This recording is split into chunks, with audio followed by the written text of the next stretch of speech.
Today we are going to get practical. I am Dr. Karuna Kumar, a hematologist, and one of the most common questions I get is, how can I boost my iron on a vegetarian diet?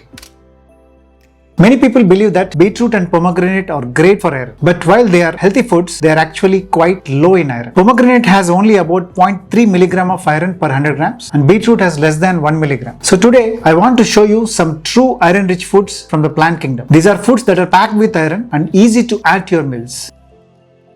First we have amaranth leaves. These greens contain about 11 milligram of iron per 100 grams. That's more than 10 times the iron in beetroot. You can stir fry them with garlic and finish with a squeeze of lemon to help your body absorb that iron. Next, moringa leaves. These contain around 4 milligram of iron per 100 grams. You can add these to your everyday lentil soup or mix the powder in the dough for your flatbreads. Moving on to legumes, horsegram is a fantastic source with about 7 milligram of iron per 100 grams. You can sprout it and add it to the salads and make a hearty soup with it. Split chickpeas also provide around 7 milligram of iron per 100 grams. A classic lentil preparation works well, or you can soak and grind them to make savory pancakes. Kidney beans, when cooked, offer about 5 milligram of iron per 100 grams. A simple kidney bean curry with a tomato and onion base is a great way to include them.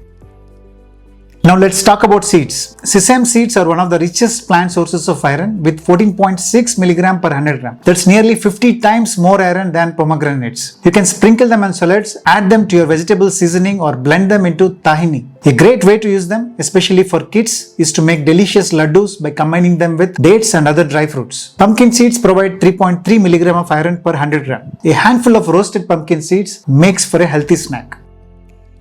For dried fruits, raisins contain about 2.6 milligram of iron per 100 gram and dried apricots have 6.3 milligram of iron per 100 gram. You can add them to your morning oatmeal, mix them with yogurt or have them as a snack. So there you have it, 9 iron-rich plant foods to help you build healthy hemoglobin levels. Consistency is key. Try to include a variety of these foods in your diet regularly. For easy to follow recipes using these ingredients, I have put together a PDF which you can download from the link in the description. If you found this video helpful, subscribe for more tips on blood health.